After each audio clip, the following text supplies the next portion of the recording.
చూస్తారు అమిత్ షా ఒక వ్యాఖ్యలు మరి రాజ్యాంగం మీద కావచ్చు, అంబేద్కర్ మీద కావచ్చు, ఎట్లా చూస్తారు? ఇది పూర్తిగా అవమానకరంగా భావిస్తూ ఉన్నాము. భారతదేశ రాజ్యాంగాన్ని రచించినటువంటి డాక్టర్ బిఆర్ అంబేద్కర్ని పార్లమెంట్ సాక్షిగా అవమానించినట్టుగా మేము భావిస్తూ ఉన్నాము. ఇది భారతదేశ ప్రజలకు కూడా అవమానకరంగా ఉంటుంది. కాబట్టి వెంటనే అమిత్ షా గారు పార్లమెంట్లో బహిరంగంగా క్షమాపణ చెప్పాలని చెప్పేసి కాంగ్రెస్ పార్టీగా డిమాండ్ చేస్తూ ఉన్నాం.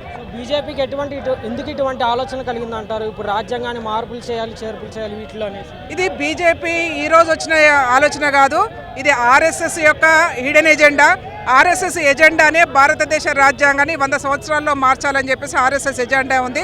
ఆ ఎజెండాలో భాగంగానే వాళ్ళు ఈ ప్రయత్నం చేస్తూ ఉన్నారని చెప్పేసి మనం భావించాలి.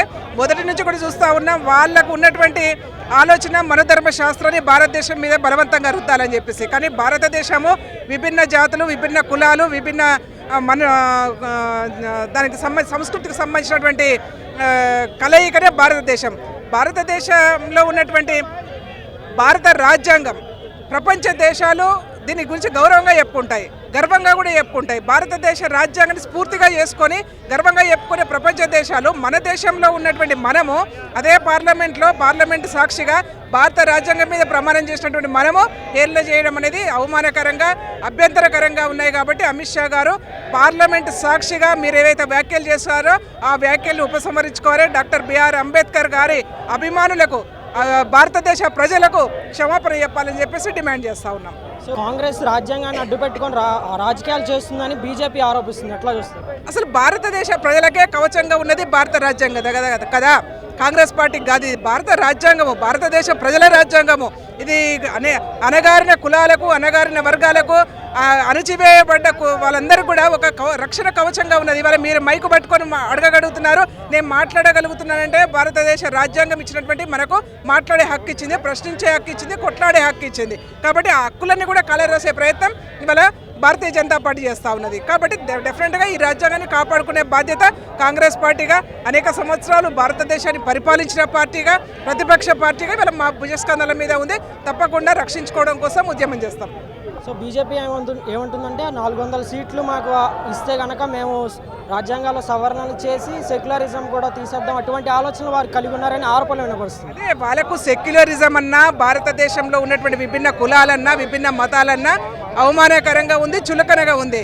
కాబట్టి మేము వాళ్ళు అనుకున్నట్టుగా పోయిన ఎన్నికలు చూసాము, 400 సీట్లు వస్తాయని చెప్పారు. ఎన్ని వచ్చాయో మనం చూసాం. వచ్చే సంవత్సరం వాళ్ళు కనుమరుగైపోతారు భారతదేశంలో.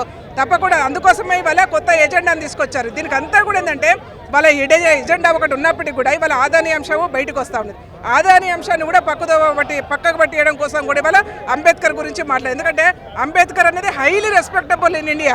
కాబట్టి భారతదేశంలో ప్రతి ఒక్క పౌరుడు గౌరవించుకుంటారు, ప్రతి ఒక్క పార్టీ గౌరవించుకుంటుంది. కాబట్టి వాళ్ళు ఏంటంటే అంబేద్కర్ ఇష్యూను ముందర తీసుకొచ్చారు.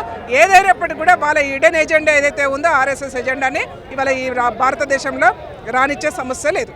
సో బీజేపీకి దళితులంటే కూడా చిన్న చూపు ఉందని మీరు అంటారా? 100% ఉంది కదా, 100% ఉంది. దానిలో తేడా ఏముంది?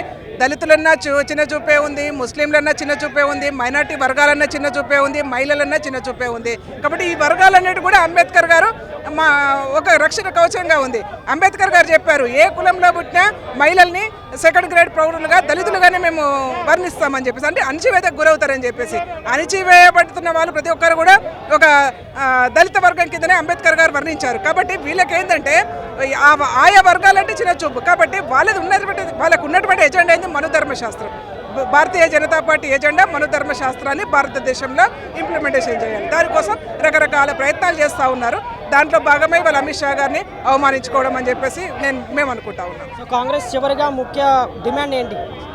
మేము ముఖ్య డిమాండ్, మీరెవరైతే పార్లమెంట్లో అమిత్ షా గారు అంబేద్కర్ అంబేద్కర్ అంబేద్కర్ అని మీరు ఊరికి నామస్మరణ చేసేదానికన్నా కూడా భగవంతుని నామస్మరణ చేయండి అని చెప్పేసి చెప్పినటువంటి ఏదైతే నీ ధోరణి ఉందో ఆ ధోరణిని ఖండిస్తూ ఉన్నాం. డెఫినెట్గా అణగారిన వర్గాలు, పేద వర్గాలు, భారతదేశంలో ఉండేటువంటి ప్రతి పౌరుడు భారత రాజ్యాంగాన్ని గౌరవించే ప్రతి ఒక్కరు కూడా అంబేద్కర్ నామస్మరణ చేస్తారు.